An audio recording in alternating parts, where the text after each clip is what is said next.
Welcome, Solara here. I hope you guys are doing well. I am here to do your full moon in Virgo TAROTSTROLOGY Ascension report.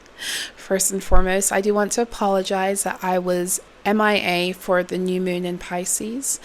That new moon corridor knocked me the fuck out, as Piscean energy, is really supposed to do. We're here to dream through the season and be in self-reflection, and I was really tired around that new moon, so I apologize for not being able to do a video at the time, but I'm back. So I want to take a moment to welcome you. Welcome if you're visiting for the first time. Just a heads up, I am not a traditional astrologer. I have created my own system, which I call TAROTSTROLOGY. I do read an astro chart, and I do utilize astrological wisdom, but I also mix in tarot, how tarot very specifically connects to astrology. I utilize numerology, and I also channel the planets. So it's a bit of a different experience with me. So I don't use all of the astrological lingo also, and in all frankness, some of it I don't fucking understand, but I still read energy, okay? So you're welcome to stay, grab a beverage, and let's dive into the chart for the full moon in Virgo, which is occurring in about 6 or 7 hours my time. Yeah, so 6:54 in the morning UK time. Let's get into it, right? So we have the sun and the moon expressing at 23 degrees of their respective signs. So sun in Pisces at 23 degrees and the moon in Virgo at 23 degrees, and both at the 56-minute point. 56 is 11:11. It's an Aquarian gateway, 11:11, and 23 degrees is an Aquarian degree also. So we've got a lot of Aquarian energy here showing up already, just in the degree and in the minutes. Okay, and so we're being shown already that this full moon in Virgo is a big gateway into the Aquarian timelines, also known as the new golden age. With all of this 11:11 energy, you could also say this is a big gateway into union codes, whether you want to see that as union within yourself or union with another, take it as it resonates. There are very big union energies surrounding this full moon in Virgo, and this theme of union has been very big in the planetary energies since, I want to say, December of 2024. So maybe even before then, I just began to really pick up on it more in the astrology and in how the energy was moving right about that time. So yes, 23 degrees. So we've had, since I think Sagittarius season, all of the full moons have been occurring at either 23 degrees and 24 degrees. So we've been in this engaged in this Piscean Aquarian tryst, you could say, right? And so because 24 degrees is a degree of Pisces, and we are entering deeper into the age of Aquarius, and as we do so, we're phasing out more from the age of Pisces, because the energy just doesn't stop and start. So in other words, there's no definitive date per se for when the age of Aquarius starts, in my opinion. And there's no definitive date for when the age of Pisces ends. In my opinion, the age of Aquarius has been being born for decades in the collective picture, and the age of Pisces has been dying for decades. So there's always a crossover with the birthing and with the death of certain cycles.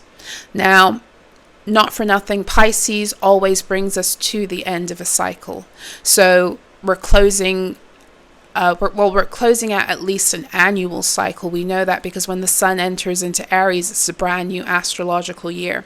Now, when you're dealing with the full moon in Virgo, it's already a very, very deeply clearing and cleansing moon, because it is the final moon on the zodiac, final full moon on the zodiac wheel. Full moons in general are very magnifying, but also very cleansing and clearing, pushing things out that aren't supposed to be there anymore, bringing all the shit to the surface that needs to be seen so that we can make wise decisions about letting certain things go that are in our emotional bodies that are past the point of expiration for our own evolution, you could say. So the full moon is all about that. The full moon draws your emotions in, draws in your subconscious, your unconscious. It stirs the waters within your emotional body so you can begin to connect with things that you don't normally consciously connect with. That's what the full moon helps you to do in order to help you clear your caches, your cache, however you want to put it, every single month,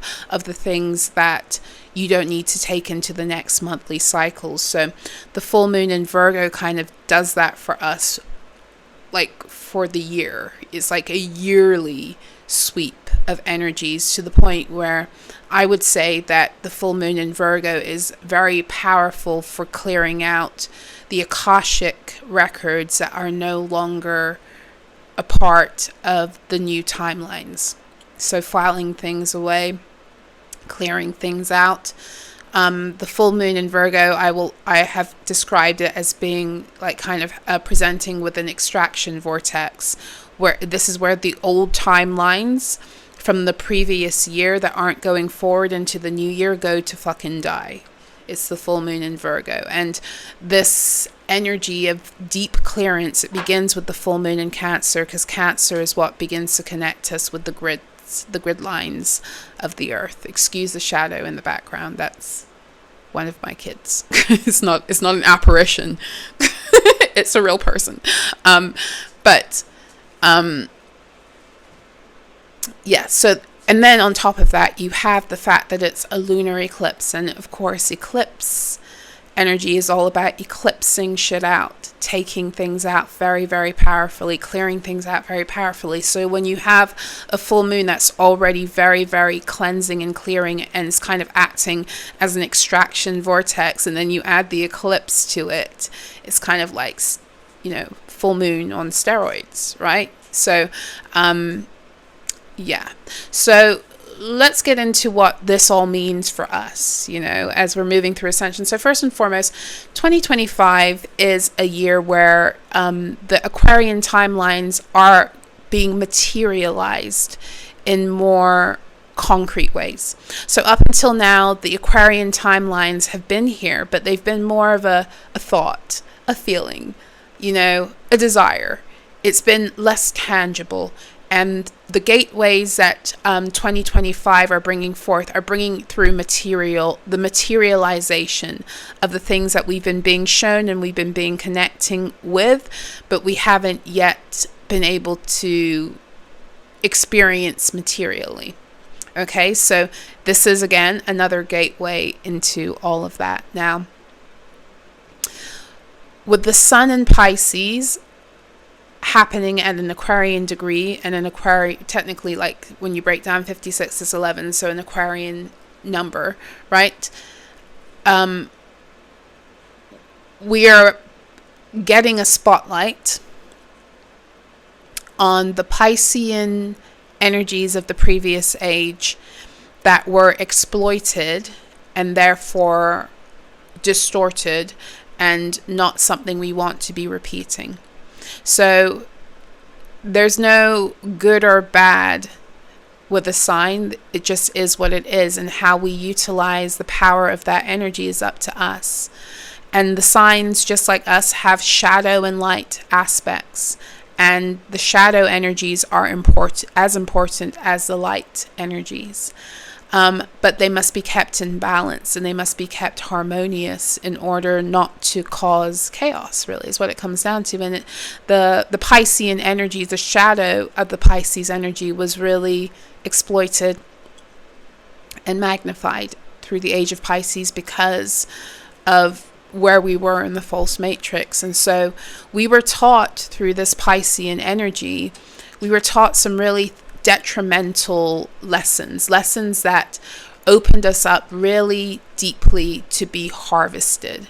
So the Piscean energy, when exploited, connects us to sacrifice, the sacrifice agendas, right? And sacrifice in and of itself is not bad. It exists for a purpose, but not the purpose for which we were dragged through in the false matrix. In the false matrix, they had us all sacrificing ourselves and one another for the purpose of upholding their fake ass nefarious agendas, right? And that's not the point of sacrifice. The point of sacrifice is to help you let go of things that are ready to die in order to embrace the new. Not yourself per se, but maybe, certain behaviors that aren't supposed to go forward with you, certain relationships that aren't supposed to move forward with you, certain scenarios and situations. You sacrifice those things to move to your next cycle because those things have already energetically expired in the sense of how they are still giving to your evolution. Because there's a certain point in a cycle where something can turn from being an ascension tool or a tool for your evolution into being karmic suffering, right? And we always have to learn the fine line of knowing when it's time to let something die for something else to be reborn. Otherwise, we are constantly engaging in suffering and sacrificing of self. And the false matrix knew that, and they created a lot of their programming and social engineering around us constantly holding on to things past the point of expiration and sacrificing ourselves for a fake collective agenda that has nothing really to do with individual or collective harmony. And these are all Piscean shadow themes that they really endorsed and used to keep us stuck. Because remember that Pisces rules over the 12th house, the final house in the zodiac wheel, and this is the house traditionally of hidden enemies, but it's also Pisces rules over institutions of imprisonment, so over hospitals and prisons and asylums. That's all Piscean energy. And why is that? Not because Pisces is crazy or any of that, but because the very power of a sign to do something in one polarity, it will also have the power to do it in the opposite. And Piscean energy is very, very liberating because it helps us to connect with the dream. It helps us to go beyond what it is we think is possible. And when we're able to do that with great wisdom, we're able to liberate ourselves into whole new experiences and cycles. You can't enter into a new cycle without breaking past the mental and the emotional confines that had you in the previous one. And Pisces is the sign of the zodiac that helps you to emotionally travel. Right? Virgo is a sign of the zodiac. Virgo and Gemini, because they're connected to Mercury, those are the signs of the zodiac that help you to expand yourself mentally enough to break past the confines of what have you in a smaller cycle. So for every cycle that you want to expand and move out into, you must break into more expanded mental and emotional energies. Otherwise, you will stay trapped. You will stay stuck. So the Piscean energy is very powerful for liberating you by way of your emotional reality, by way of dream, by way of meditation, by way of imagination, to connect you with the things that your soul desires and to actually go after them. But like I said, every single energy works in terms of polarity. So a sign's greatest strength is what it's going to do completely the opposite also really powerfully. And there's a purpose for that, because that's what creates harmony. Polarity exists so that we can get in where we fit in, and we can create harmony as it pertains to who we are as individuals, right? So the Piscean energy, very powerful to liberate, very powerful to imprison if you don't know how to utilize the power of flowing with those emotions. So in the false matrix, we were taught not to deal with our emotions. We were taught to repress. And the repression of your emotions gets you stuck in emotional realities where you start to loop. You start to loop because remember what I just said. If you want to move into a grander cycle, you must expand into greater mental and emotional,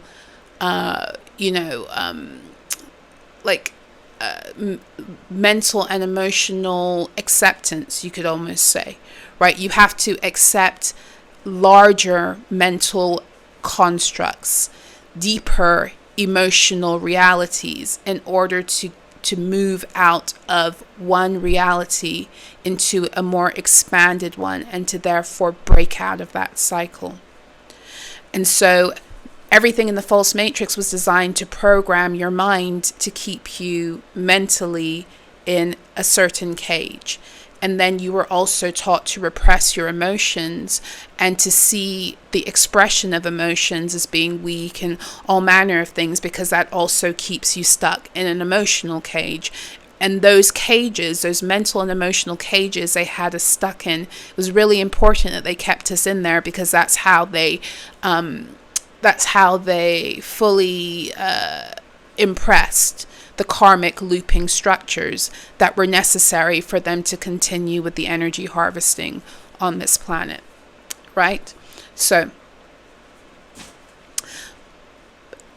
Pisces gives you the power to break into a whole new cycle, but if you don't know how to swim in those deep waters, it can actually get you very stuck in the cycle too.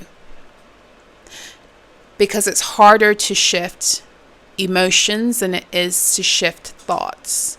You can shift a thought from moment to moment, but the emotional residue that connects you with a particular experience, it's not easy to shift yourself emotionally. If you're in a bad mood, for example, it's not as easy to shift yourself out of a bad mood as it is to change your mind from moment to moment.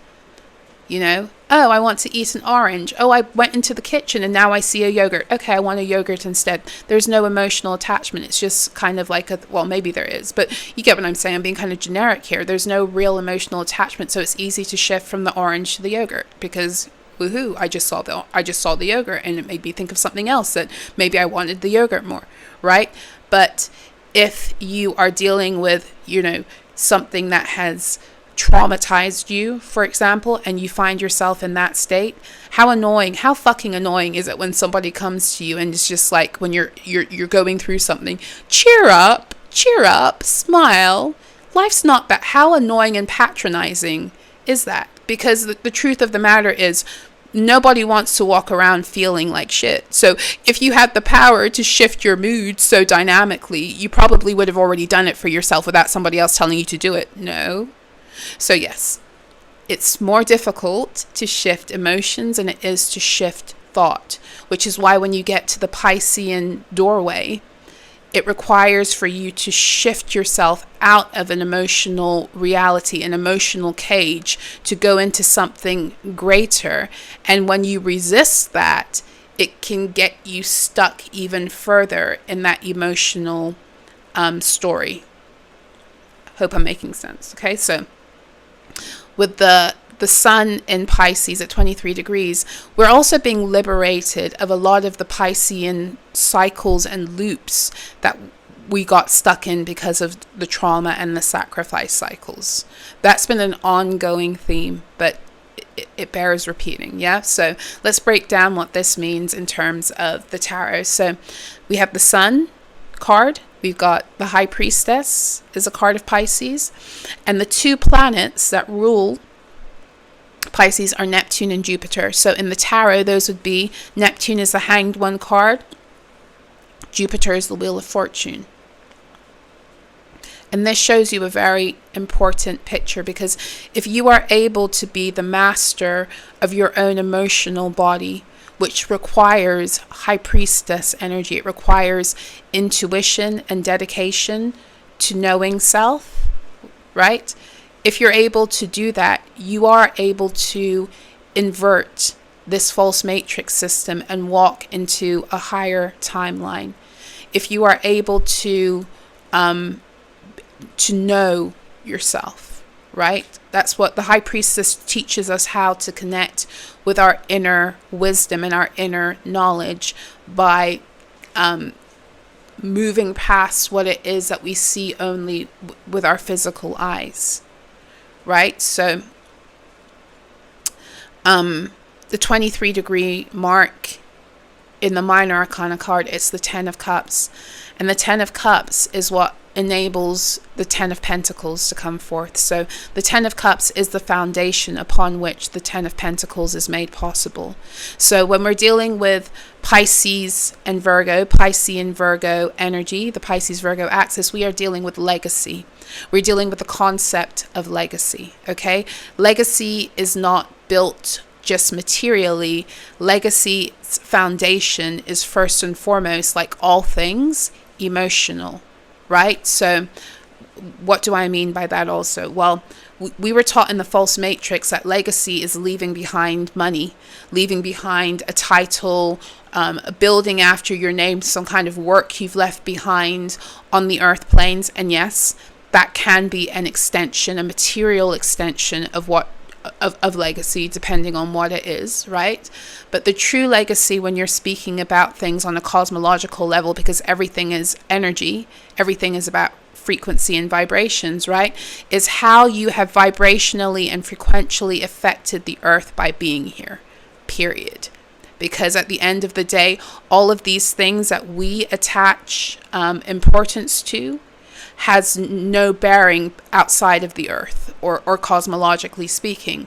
So the whole point of creating legacy from a cosmic standpoint has to do with your ability to have been here on the earth planes and have been so authentically who you are in your emanation of source energy that you embodied, that you shifted the very vibration of the earth into something better and more potent for those who come after you. And so some of the greatest legacy holders on this earth are ones who are invisible. You would never know, based upon who, people on this earth like to celebrate and raise up and yada yada. You wouldn't know these people because it's their energy that has, and a lot of you are here again, you're here for ascension because of the legacy you already left here before, that only you can unearth and bring back to life in the shift of ages, which is why a lot of you are here. And this is also, not for nothing, what this full moon is bringing forth, what this whole, ascension is about. It's about bringing you guys back to life so that the codes that you embody and are ready to be activated can also activate the earth and the grids to bring back the remembrance of certain philosophies, practices, things that once upon a time existed on the earth when we were living harmoniously and in balance with our divine and cosmic truth, right? So there's something to be said about what this full moon is doing in that regard too. Okay, so the moon in Virgo,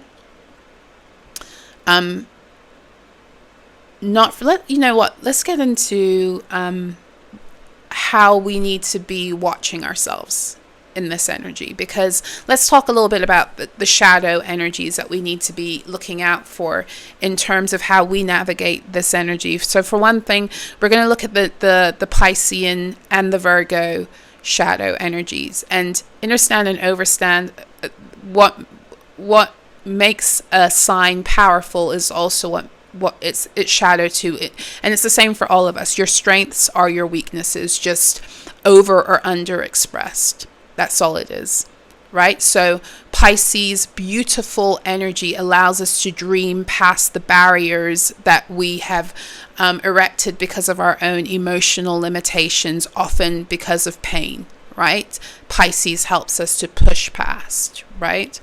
But at the same time, the Piscean energy, because it's so mutable and it's so has a propensity to dream, it can be ungrounded and it can get lost in, I don't want to say it can get lost in illusion, but I don't really want to use that word. I just want to say it can take you farther out than where you're ready to swim. Let's put it that way, because illusion has a really negative connotation that I don't altogether agree with, because what is illusion for one person is completely possible for another. Because in other words, just because just because you can't swim in certain waters, and so therefore they feel illusionary to you, doesn't mean that the next person can't, and Pisces is the sign of the zodiac that kind of helps us to kind of visit and exist in the realm of delusion in order to break through and to materialize that shit. And Virgo is a sign that, being its sister sign, helps Pisces to ground and materialize the dream also, which is why they work so well together, right? So that's the shadow sign of Pisces, is to get very lost in the dream and to also bypass. The Piscean energy doesn't like conflict. And not too different from Cancer in that regard too. In the water signs, that they don't like conflict, and can like the more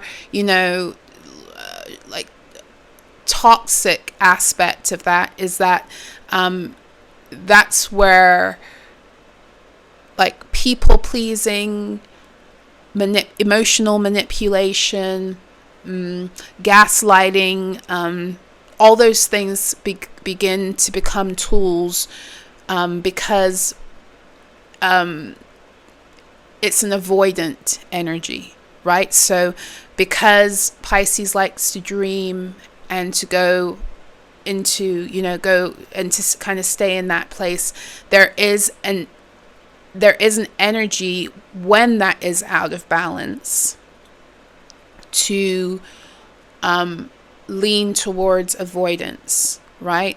And very specifically avoidance of that which threatens the dream, right? So avoidance energy can play out in a myriad of ways, but because you're dealing with the sign of the zodiac that is here to help us tune into emotional mastery. That's what Pisces gives us, a key to emotional mastery, when we know how to wield the power of the Piscean wisdom and medicine. The emotional mastery can also descend into emotional manipulation. Okay, and this is all the signs. Again, the strength of a sign is always going to be its weakness or where it can be exploited. And this isn't, me being funny about Pisceans. This is me telling you this is in all of us. Whether you are a, prominent Pisces energy or not, it doesn't matter. All the signs exist within us, and we have to perfect those aspects of self with the help of that sign, right? So Piscean energy helps us all to see the ways that we gaslight. And we're gaslighting ourselves, remember, mostly. We emotionally manipulate to get our way or to avoid facing reality. And again, reality is a very mutable concept also, so Pisces shows us that too, because we need to stop being so stubborn about what reality is, because your reality ain't mine and my reality ain't yours, and it's not supposed to be.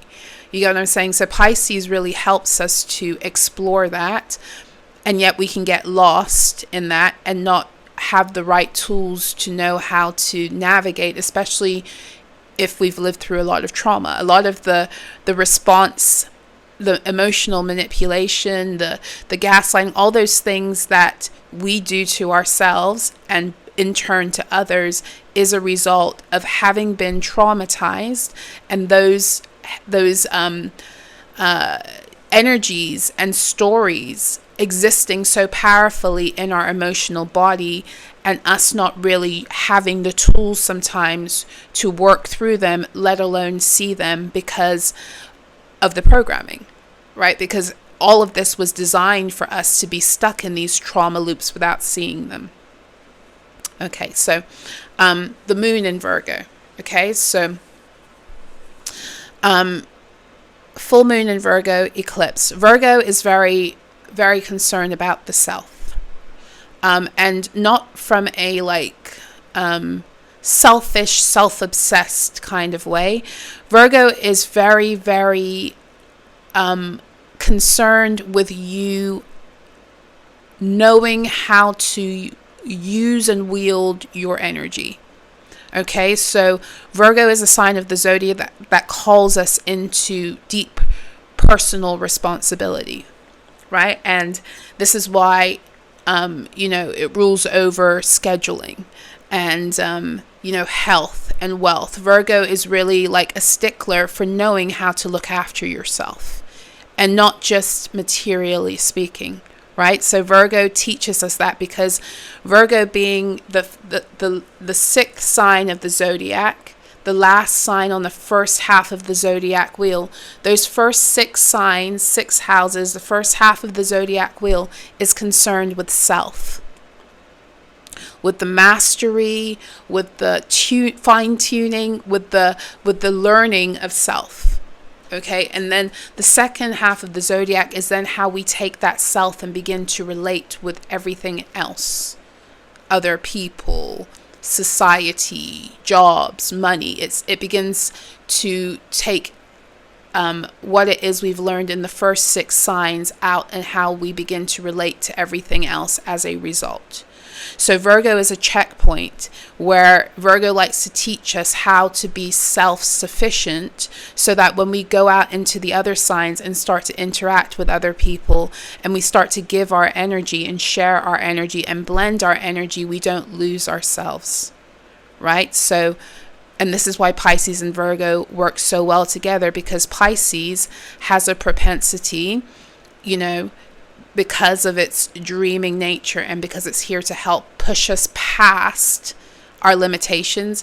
Pisces can lose itself in the collective picture. Pisces will easily sacrifice itself for a cause, for a collective vision. And that's dangerous. And Virgo is like, oh no, Pisces, you got to learn how to focus on taking care of yourself first. Like, all of those things you want to do are noble, but they'll be even more noble if you first root and ground in looking after yourself before, giving away your energy giving away all your energy to everyone else. And then Pisces comes in and helps Virgo, because Virgo can be very introverted. Remember, it's the hermit energy, and self-involved and stuck in the head, because Virgo is mercurial, right? Pisces says, come on, Virgo. It's time for you to stop being so, come out of hermit mode. It's time for you to connect with the world. It's time for you to bring your energy into the world. It's time for you to get out of your head. It's time for you to experience yourself through other people, ultimately, and through other experiences. So sister signs, they always work together and to balance one another out. So the moon in Virgo, this would be the moon card, the hermit, which is one of the main themes of 2025, is this number 9 energy, which is the hermit card in the tarot. And the 23-degree mark is the 10 of Pentacles. So again, we're talking about birthing and materializing legacy. This moon is about illuminating and clearing out what has kept us from being able to do that in accordance with true cosmic law, as opposed to the false matrix's idea of what legacy is. We're getting back our legacy timelines, right? So the south node is also, the north node is in Pisces and the south node is in Virgo. So in terms of shadow energies with this full moon, there's more of a magnifying glass on the Virgoan shadowy traits, because you're dealing with moon and south node energy. So some of the, again, a sign's weakness, quote unquote, is also its strength, because we dealing with the law of polarity here, not duality. Something's good and something's bad. No, everything can coexist together in a beautiful scale, and you find the part of the scale that works for you at any given moment, because you're a multidimensional badass. Okay. Virgo's strengths. Virgo is connected to the planet Mercury, as is Gemini, but Virgo's job with the mercurial energy is to take really big mental energy, really big information, and break it down into bite-sized pieces so it's digestible. So Virgo is really great at taking really dense mental and really dense information I say mental because these are the things that we think, that we read. These are things that we connect to with the mind, in other words. Whereas Pisces, it's about what you connect to with the heart. Virgo is what you connect to with the mind, especially how you make sense of certain things. Virgo helps us to take very complex information and to break it down into to make it digestible. And Virgo rules over your digestion too, your digestive organs, your digestive system, connected to the solar plexus, also Virgo. Now, in the shadow aspect of that is that the Virgo energy can be very nitpicky, picking at things that don't need to be picked at, catastrophizing, because that Virgo energy can get very stuck in the head, right? Live in the head, live in an onslaught of information, right? Can catastrophize, There's a little bit of obsession that can come with Virgo, and it's very much connected to Capricorn. They share the same glyph, So these are some of the things that, these are some of the shadow energies you're going to see coming out in the collective, but most importantly, these are the shadow energies that you need to be aware of in yourself. Okay, so these are the things that this full moon is going to bring out to help you extricate. Because what it feels like right now in this energy, it feels like we're all in a big fucking, we all are like a big fucking vat of soup. And all of the scum of the soup has risen. It's been rising all week, especially this week. That the scum's been rising, right? But now we get to just, with like Virgoan grace, we get to just skim it off so it doesn't go into our next timelines. But we got to be brave enough with the Piscean energy to dive in emotionally and to really deal, right? So, yeah. Now, let's talk about what Mercury is doing, because Mercury is actually getting ready to go into its retrograde period about 24 hours after today's full moon, right? And so something that's really interesting to think about and to note is that last summer in August, a few days after, or maybe the day after the 888 portal, Mercury went into retrograde, and Mercury literally stationed to go direct just a few days before the new moon in Virgo last August, the last few days of August, maybe like I think the 31st Mercury went direct, or the 30th Mercury went direct, and then a few days later, I think like maybe the 2nd or the 3rd, we had the new moon in Virgo. And now we have it the other way around. We got the full moon in Virgo, then we got Mercury going into retrograde. That's not a mistake. And understand and overstand, or just remember that Mercury is Virgo's ruling planet. So this is going to make for something very interesting too when you're dealing with eclipse energy that is already magnifying that Virgoan energy. You got the South Node, of course, in Virgo, and then you're dealing with Virgo's planet the day after going retrograde. So yeah. But Mercury is going to be beginning its retrograde in Aries. Okay, so Mercury has already begun its movement through the zodiac wheel, starting all over again in Aries. Venus has already started all over again, so a new love cycle has already begun through Venus, and we're being taken back through, retrograding through it at this point. So Mercury in Aries, that's the Magician, that's the Emperor, and the 9-degree mark, the Emperor and the Fool. And the 9-degree mark is the Two of Wands. So this is all about embarking upon a new cycle. So there's a lot of information that has been coming through regarding what it takes to liberate fully into the newer cycle. And I feel like this Mercury retrograde is going to help us to do what it is that we know we're supposed to do or have done, and we haven't.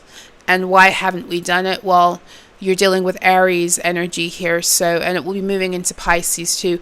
We haven't done it probably because of lack of confidence, lack of belief, lack of motivation in some ways, lack of passion, lack of confidence is really what it comes down to, is what I'm picking up here. Lack of ability to tune into the fullness of who we are divinely and what it is we're actually capable to do. So these are like the imposter syndrome stories that Mercury is kind of helping us to eliminate, is helping us to, well, not eliminate, but helping us to integrate more powerfully so that we can rise into our Age of Aquarius Golden Age timelines. Let's put it that way.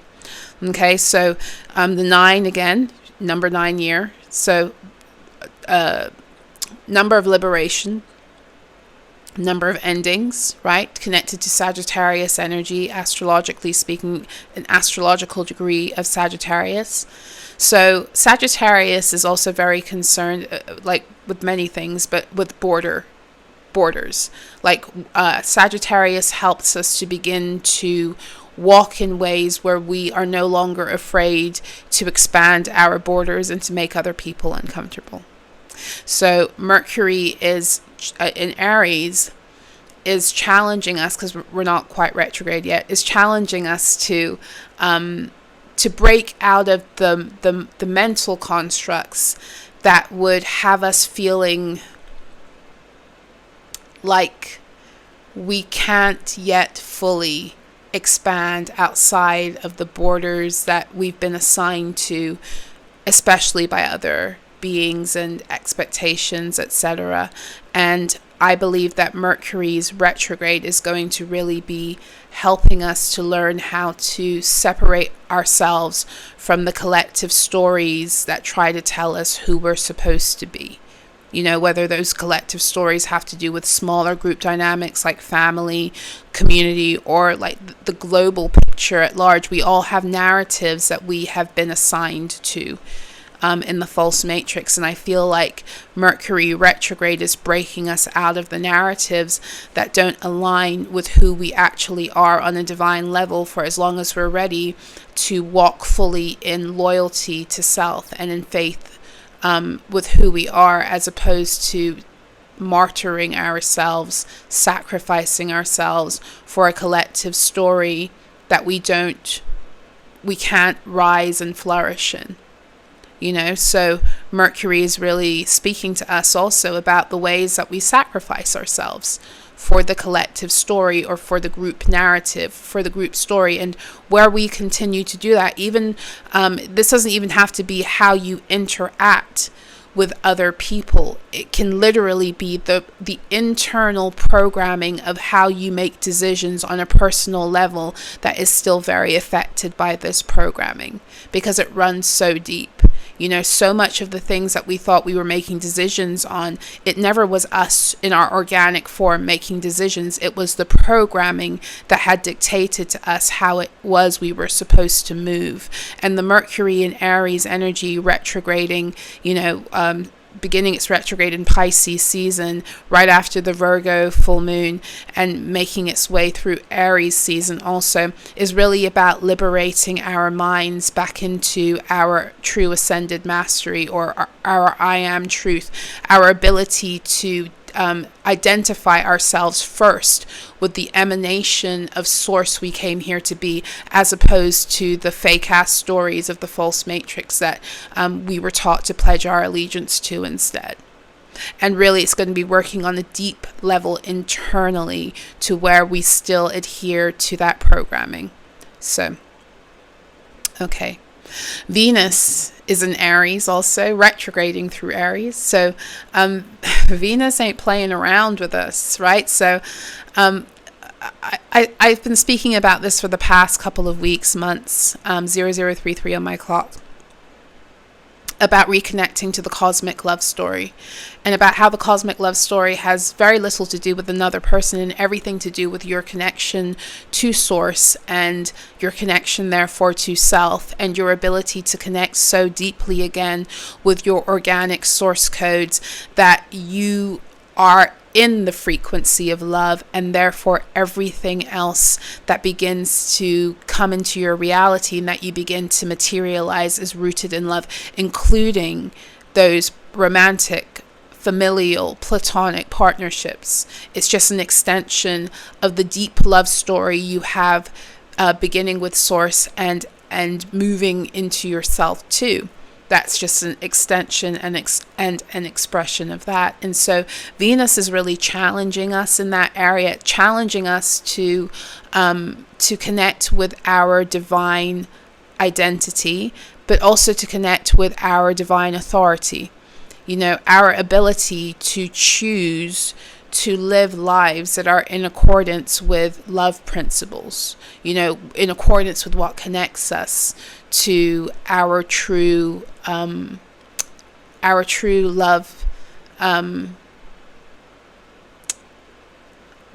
cosmic love story is really what it comes down to, you know. And there's an element of, with this full moon, of something coming into order about that, maybe like priorities and knowing what it is that is more important to make sure that the true cosmic love story can move forth. Because in all frankness, everything in the false matrix taught us to sacrifice love, sacrifice the cosmic love story for something lesser. And so we learned to start calling things love that weren't love. We learned to pretty much fucking call abuse love, right? And that is the farthest thing from love. And so to get back to what true love is supposed to be, which is first, you know, being fully connected to source and embodying that, you know, in order to attract authentic love in your reality. In order to bring forth that true love, we have to have a reckoning with all of the ways we've been wrongfully taught to, or programmed into states of believing really in fairy tales, and not the good variety, you know, believing in things that you know, they check the boxes on this planet, but that's because everything was connected to the programming, you know. So if you vibe with me, you know, like, you're probably a being who has been ridiculed a lot for the depths in which you love and what you expect in love, you know. And I want you to know that that was never a flaw in your character or a flaw in your design. That's truth. That's we were sent here to love really, like to love in body form, right? But love gets diluted when you get placed in survival. It's really difficult to reach the purity of what love is supposed to be when you're constantly stuck in survival, because then you're in a place of deprivation and need, and you will mistake other things for love that aren't. And they knew that in the false matrix, and they glorified codependency and dependency and taking from others and needing others. They glorified that as being love when it wasn't. And we are being confronted through this Venus retrograde with all of the ways we have bought into that, whether we've, you know, given ourselves away too freely because of something we felt that someone else could give us that we couldn't give ourselves, which is a lie, or whether you know, whether we've done that to other beings. We've chosen to love them because of what it is they can give to us, as opposed to who they are on a soul level. Because to truly love someone is to love them on a soul level, which was really difficult in the false matrix, because everything hinged on our ability to survive. And all of that is shifting now because, well, for one thing, we ain't living in those survival timelines no more. And for another thing, the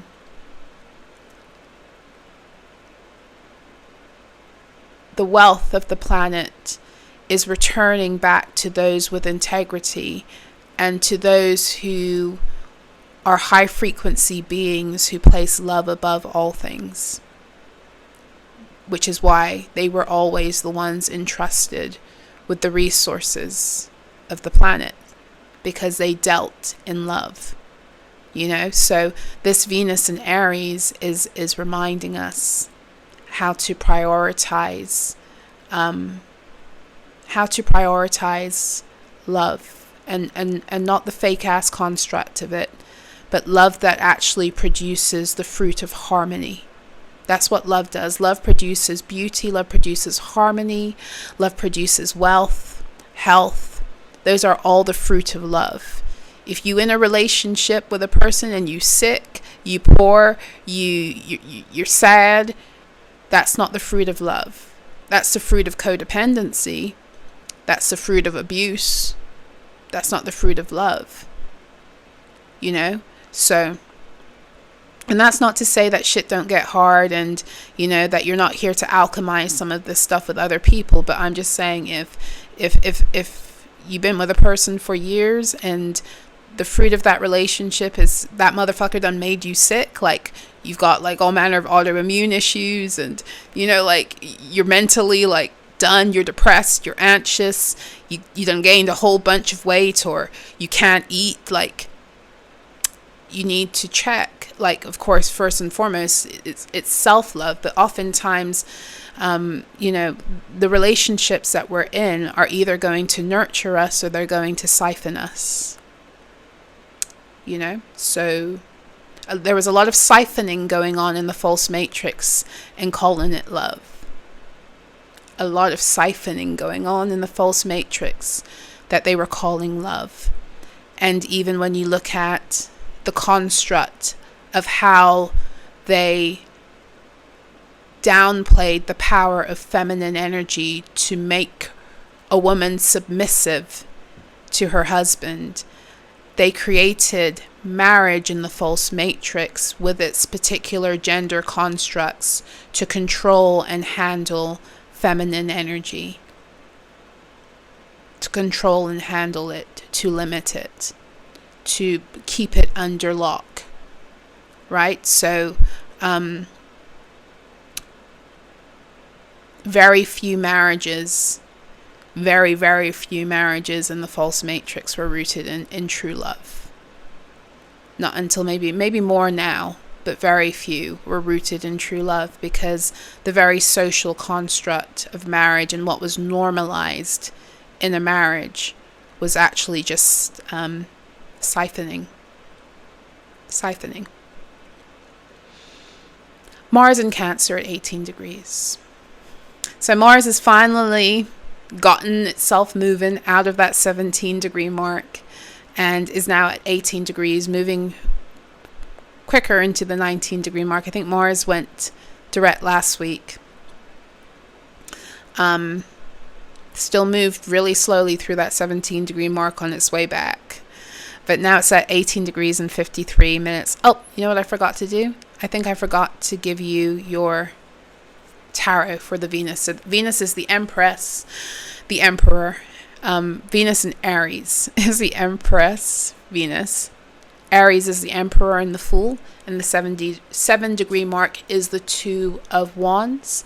And 7 is a degree of Libra, which is Aries' sister sign. Harmony, balance, and, ruled over by Venus. And interestingly enough, because Venus is in Aries, we have the Emperor and the Empress. So I mentioned that union theme, and here it's showing up again with this Venusian energy. And it's happening at 44 minutes, which shows you the Divine Mother. It's got her stamp of approval all over this. And you can also say it's being grounded. It's something that's being deeply grounded now into the earth. So Mars in Cancer at 18 degrees. Mars is the Tower. Cancer is the Chariot. 18 degrees is the Three of Cups. 18 is a degree of Virgo, right? So Mars is powering its way back through Cancer, fighting through the gridlocks that we've been stuck in because of emotional repression, emotional suppression, emotional wounding, trauma, and ancestral and family fuckery. Let's put it that way. So Mars is moving through that. Mars is helping us also, assisting us in reclaiming our ability to love properly, based upon helping us to kind of gut the emotional foundation and our attachment styles that cater to codependency, abuse, and not love. Mars is helping us to gut a lot of those foundational practices, beliefs, and programming that has had us cycling and circling through situations that were anything but loving, and repeating them in different ways. Different characters, same energy kind of thing. So, Jupiter in Gemini. Jupiter is now direct too. It went direct at 11 degrees, and now we have Jupiter in Gemini at 13 degrees. So this is also about the expansion of our minds, our consciousness, our ability to break out of very dense mental constructs, especially those that tie us to lack, or that keep us or kept us stagnated in the loop.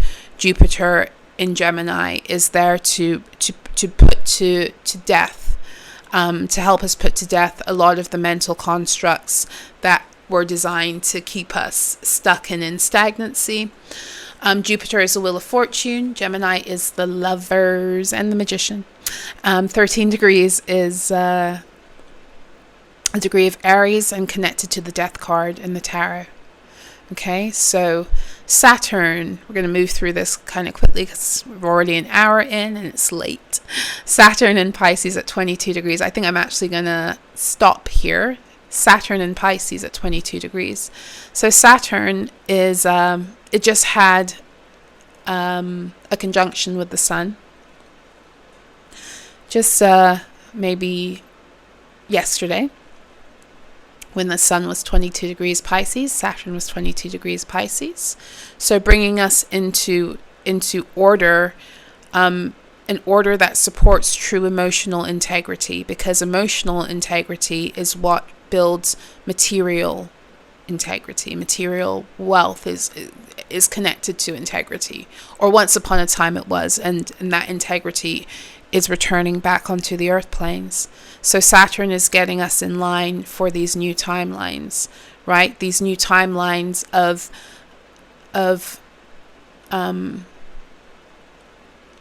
these new legacy timelines that are rooted in our ability, first and foremost, to be emotionally sound, emotionally true, emotionally real. And I keep on talking about emotions because we're dealing with Piscean energy. We're dealing with water. Our emotions are connected to water, and water is what connects and divides all planes, dimensions, realities. It's water. In other words, everything has to go through water to come into existence or to travel.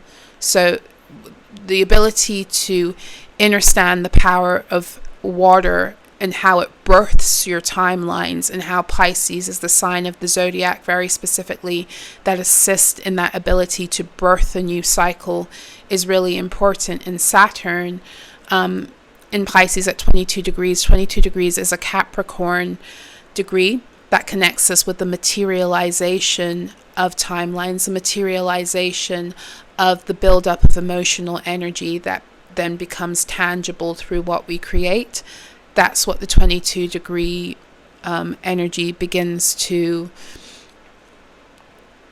help us with, begins to connect us with. So I'm actually going to leave it here because I'm actually kind of getting tired now. And I hope that this Tarot Astrology Ascension report was helpful. Oh, just a heads up, I'm hosting 2 groups this weekend.